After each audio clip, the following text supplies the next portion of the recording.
It seems Fox has a plan for the future of the X-Men universe, and that future could include X-Force. For those of you who may not know, X-Force is an offshoot team of the X-Men universe founded by a character named Cable. In the comics, when Cable reformed the group New Mutants, he renames them into X-Force and turns them into soldiers. They became a mutant black ops team assigned to kill not just the enemies of the X-Men, but all mutant kind.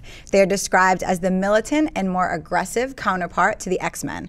It's being reported that Kick-Ass 2 director Jeff Wadlow is being tapped to both write and direct an X-Force movie, although no official announcement has been made.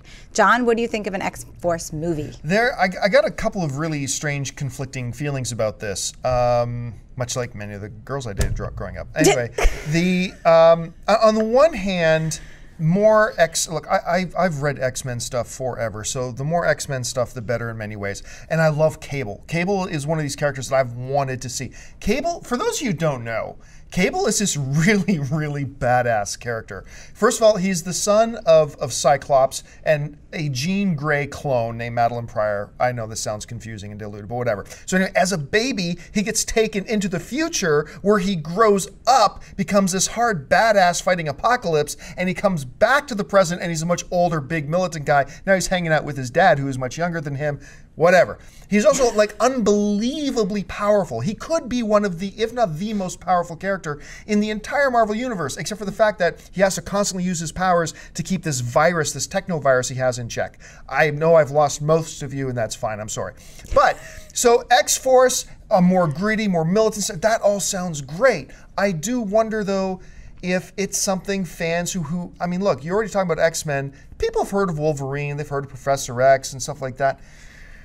I don't know how easy of a time they'll have getting the wider general audience to flock out to an X-Force movie. They'll have the strength of the Wolverine film and X-Men Days of Future Past. We also don't know if this is going to be connected in any way. Are they rebooting the universe after X-Men Days of Future Past? Will this be a continuation after X-Men Days of Future Past? We don't have any of these answers. The one very interesting thing about this, though, people have been talking and asking a long time for Deadpool. Deadpool is associated with X-Force.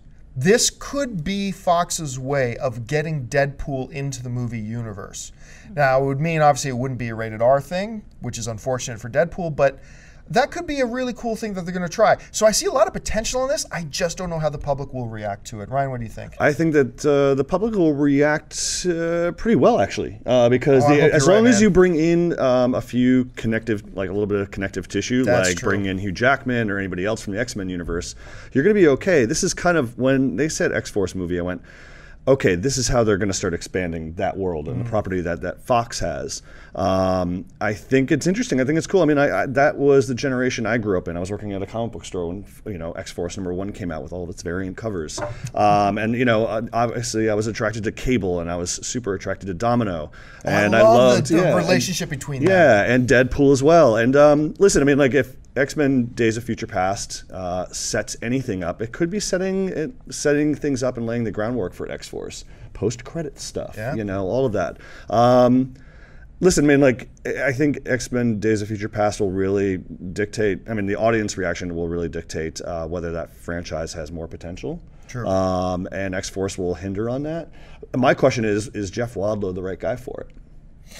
Yeah, and that's been the question that's been going around a lot. Well, he's suddenly become the superhero guy. Now, as a horror guy, he's the guy that directed Cry Wolf, which came out in like the mid-2000s, and that was something. But I'm really curious about Kick-Ass 2, and I think that'll certainly prove his mettle. So we'll see. We'll see what happens. All right. Yeah.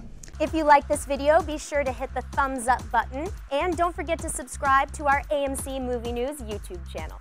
It's free, and we bring you all the latest movie news, as well as our daily AMC Movie Talk Show. You can also follow us on Facebook and Twitter, where you can find out about all the latest prizes, giveaways, and special contests.